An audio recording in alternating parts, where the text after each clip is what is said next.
Did you know that Rotary has a YouTube channel? Explore inspiring stories of Rotary projects from around the world, meet Rotarian changemakers, and catch video versions of this podcast. New content drops every week, so don't miss out. Subscribe to @Rotary International on YouTube. We'll see you there. Welcome to the Rotary Voices podcast from Rotary Magazine. I'm Linda Yu. In 2019, Kat Graham visited Nakivale, one of Uganda's largest refugee settlements, where she met with a Rotaract club that is possibly the first to be based in a refugee camp or settlement. At the time of her trip, Nakivale was home to over 90,000 displaced people from the region.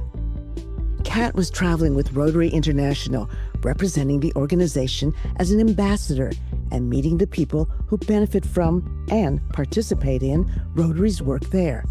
As an actress, singer, dancer, and producer, Kat has made a career of telling stories.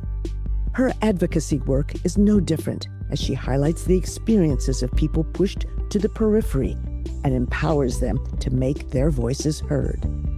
Kat serves as both a Rotary Celebrity Ambassador and Rotary's Champion of Women and Girls Empowerment. Outside of the organization, she's a Goodwill Ambassador for the UNHCR, the United Nations Refugee Agency. Her work with refugees is inspired in part by her grandfather, a Liberian refugee, as well as her grandmother, a European Jewish woman who escaped the Holocaust. Kat and her husband, Bryant Wood, are also major advocates for mental health, something Kat prioritizes as a multi-talented person in the spotlight. Her career began at the age of 5 when she began acting in commercials. She went on to make her film debut in The Parent Trap, backup dancing for artists including Bow Wow, Missy Elliott, and Pharrell Williams, before landing her most well-known role as Bonnie Bennett in the wildly popular CW show, The Vampire Diaries. At just 15, Kat started producing music, soon collaborating and touring with will.i.am of the Black Eyed Peas. She's released 4 albums and 2 EPs over the course of her music career. I recently sat down with Kat to discuss her long history with Rotary, her impressively successful career, and her motivations to empower people all over the world.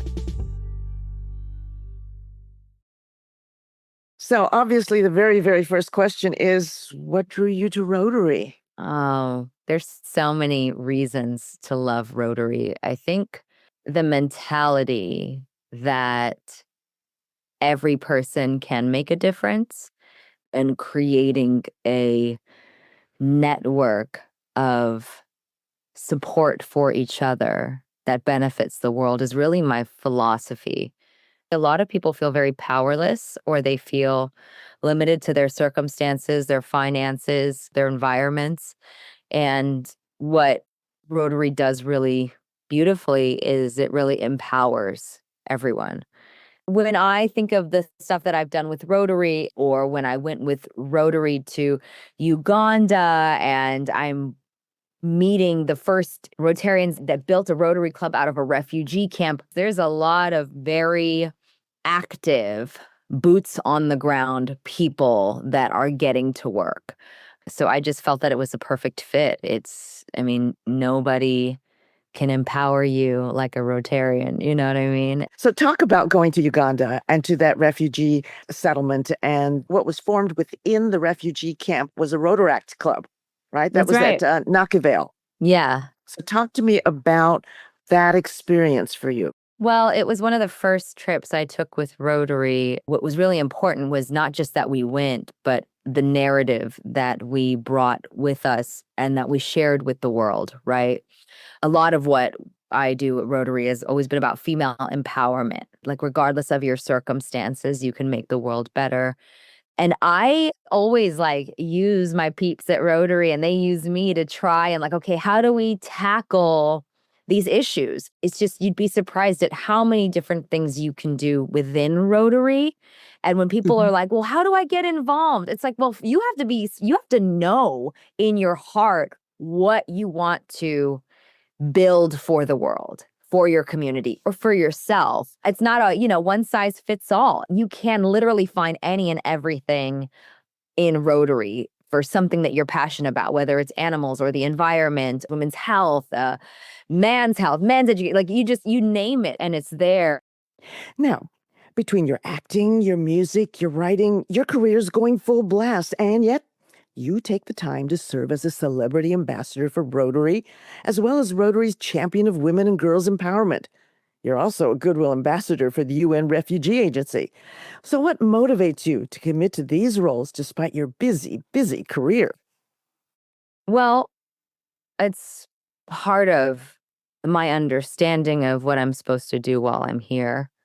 I want to live a meaningful life and I want to leave this earth better than I found it.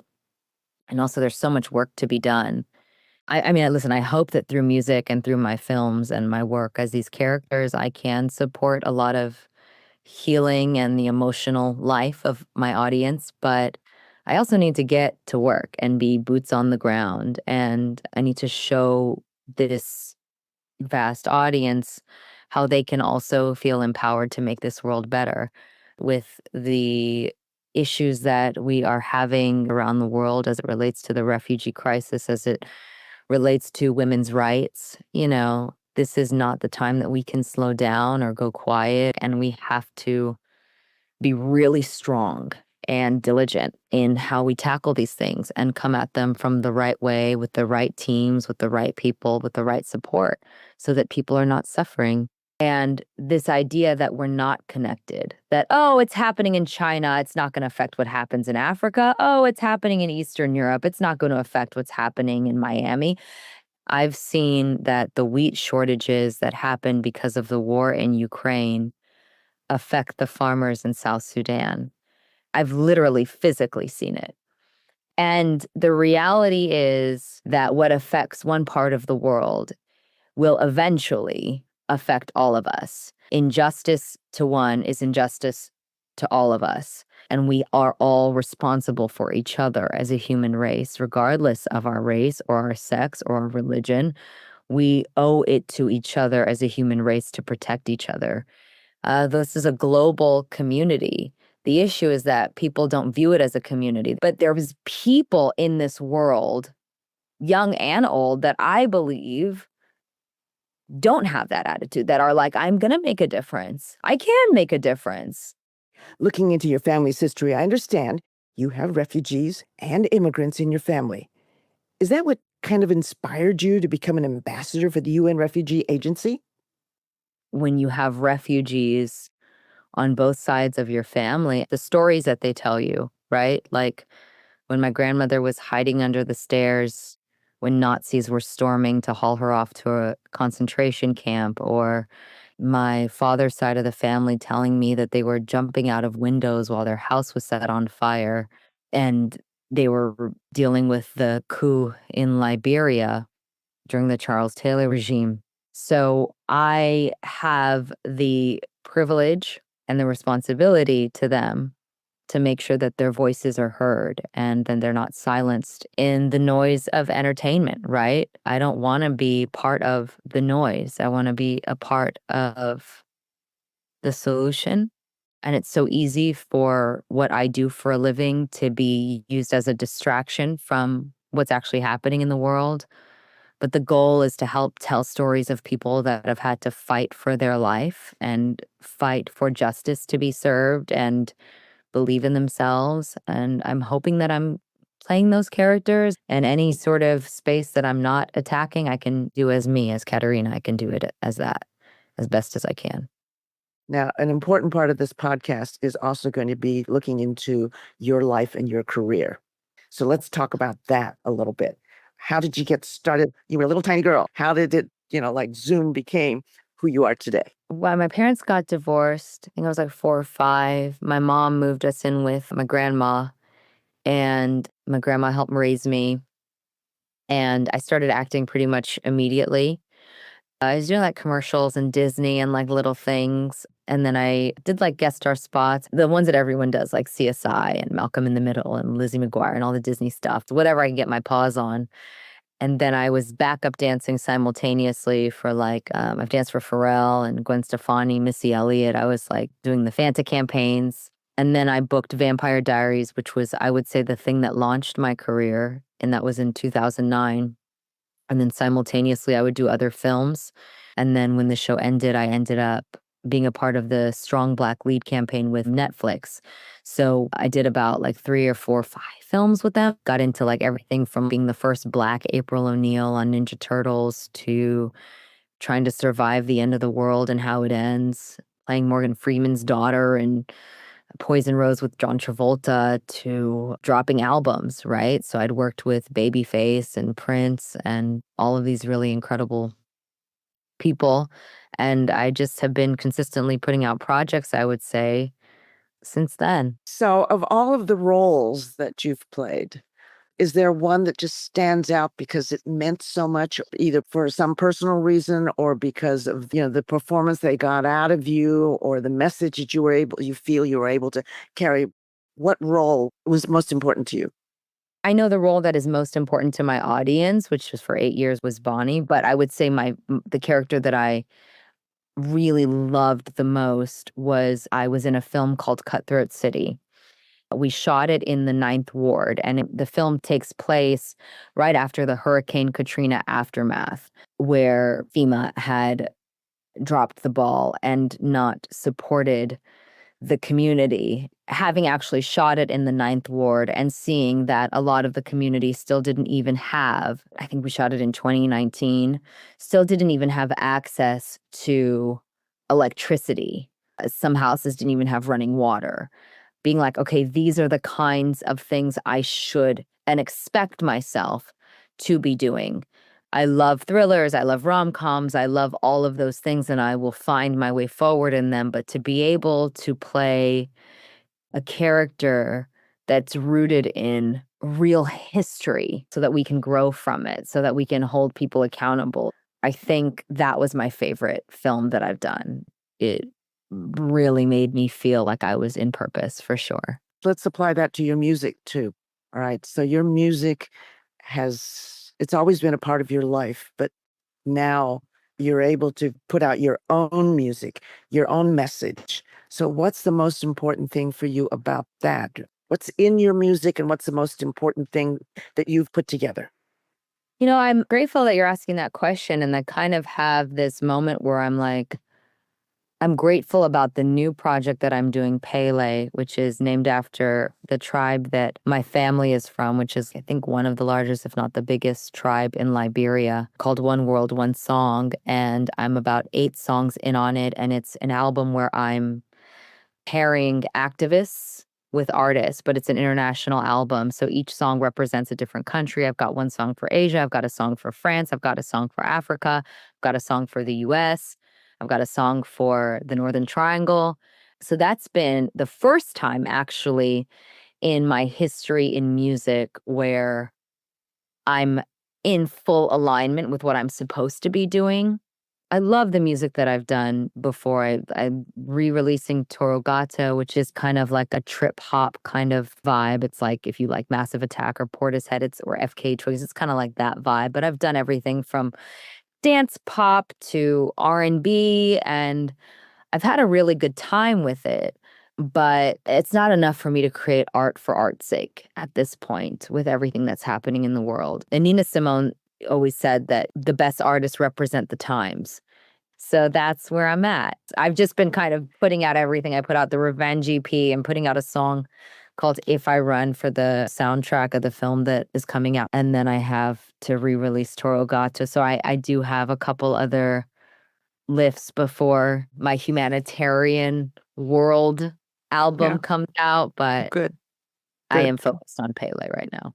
So you speak English, you speak Spanish, you speak French. A little bit. There's Hebrew, there's some Portuguese. I picked up my Italian again today on Duolingo. You did too? I had like a 100-day streak and then I blew it. So I'm back in it as of today. When you can communicate with people in their own language, what does that mean to you? What does that mean to you in terms of what you feel like you can accomplish as an ambassador? What I've noticed from doing mission trips for like 15 years now. If we're coming there to tell stories, it's my job to connect and help people tell their stories in the most authentic way to help bring support to them and to the community and to the organization. And language is also an energy thing. So it's about not speaking down to children, but playing marbles with them on the ground. Or it's allowing a woman who only has coffee to offer you, but to allow her to give it to you. I don't speak Arabic. I wish I did. But there are certain cultures that are really, really fun, that love to dance. When I go to Africa, we're always dancing, they're always singing. I play a lot of music. I met with a lot of Afghan girls that they love Frozen and musicals. So we just sang the songs, and they don't speak a lot of English, but we find things that I connect with them. And so that when it's time for them to tell their stories, they feel comfortable. And it's about finding what they like. Syrian women or women from Yemen, I love to cook and they love to cook, and we don't really need to talk. No, because that's your language, It's our right? language, right? Yes. It's also about finding those things as well. Earlier in our hour here, you said, I feel like in my life, however long I'm alive, I'm meant to empower people. Talk to me about that, specifically as it relates to your work with Rotary. So much of my own personal suffering came from feeling like I didn't have any power. I grew up poor and a single mom raising me who had multiple jobs, and I felt powerless in the industry. As a wannabe working kid, I felt marginalized. I felt like a token. And then when I was with my father, there was a lot of abuse. And so I felt that so much of my own suffering comes from feeling powerless. But what happens if I change the way I think about myself? And what happens if I change the way I think about the world and I push that idea out into people? And would the world look different to me? And would it behave differently towards me? And so that's where I think Rotary steps in, because so many people feel powerless. And it's not just because they don't have a bazillion dollars in the bank. People give themselves a hard time because of their age, because of their education, because of their finances, because of their sexuality. And if we could just stop giving ourselves such a hard time and start accepting our own power as people that can really make a difference, and we start building that idea with other people who might have their own versions of feeling powerless, then that's Rotary. And that's what you can accomplish for them. You can talk to a little girl, you can talk to a woman, you can make her understand that she's not powerless. There was a woman that Rotary actually helped me connect with. Her name is Charlie, and she goes to different prisons in Colombia, in South America, and she educates them on their health, right? And make sure that they have tampons and pads. If they see that there's a need, like what Charlie did with going to the prisons in Colombia, who's doing that? I mean, it can be as niche as you can dream. It really can be. What's really interesting is that I feel like I'm always put in these positions to try to destigmatize a lot of things. But with Rotary, if people think it's a boys club, it's just guys, it's not. And I want the people that want to be close to me and my fans and come on mission trips with me, be a part of Rotary, be a part of what I'm a part of. Because I come with a lot of young girls that are fiery and full of energy to make this world better. And so that's what's so great about Rotary, is that I can, put them to work, and it can be something that empowers them for what they're really excited about, right? In the midst of all of these other things that you're doing, I'm sure some of it comes about because you have placed mental health, your own, at the forefront, knowing that you can't accomplish a lot unless you are mentally healthy yourself. Am I Yeah, right? Talk about that. totally, totally. I wish people knew how much I do work on my own mental health. I even wrote a book called Seasons of You that helped me through really, really tough times because you can plan out your entire life and then heartbreak comes, you get fired, you get dumped, you are dealing with the loss of someone. And the blindsidedness that comes from being a human on earth is inevitable. Mental health is so important. And it's something that people think that, oh, if I just maybe light some incense and meditate, it'll go away. No, it's something you have to fight for. There are so many different things that you can feel and that directly affect you and can break you down. And you have to fight like hell for your life. Even though I do feel like I give a lot of my time to the organizations that I support, there's only 3 I would say that I'm pretty active in. It's Rotary and in UNHCR and GLAAD, but I give from my overflow, and I don't think that is even talked about enough. If I wake up sick or I'm feeling depleted or I'm processing something, I will put myself first and I will say, I need to take care of this, and I'll let you know when I'm back. But it takes work. It takes a lot of work. And a lot of awareness. You have to check. People don't check in with themselves. People don't like say, how are you? Are you okay? Do you want some tea? They do it for other people. And I think that's really important, especially for Rotarians, because they do so much for other people that sometimes they don't take care of themselves. Because in a lot of ways, being a part of Rotary means you're a leader, which means you set the tone for your group. So if you are showing up whole, complete, strong, nourished, and you have boundaries for yourself, then everyone that follows you is going to be parallel to that, Or do better for themselves, too. Exactly. Yes. Yes. Thank you for spending the time with us. You are one fabulous human being. So are you. I love being a part of this family. I'm excited for the next trips and all the things we do. Good. Thank you for doing this. I appreciate it so much. Of course. And hope to hear your music and see you on the big screen. Thanks.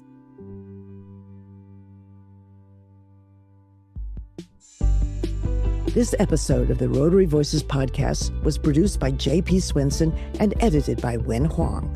Production by Yusu Kim. I'm Linda Yu. If you enjoyed the show, please rate us 5 stars on Apple Podcasts and Spotify.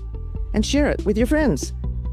The Rotary Voices podcast is produced by Rotary Magazine, the official monthly publication of Rotary International. Thanks for listening.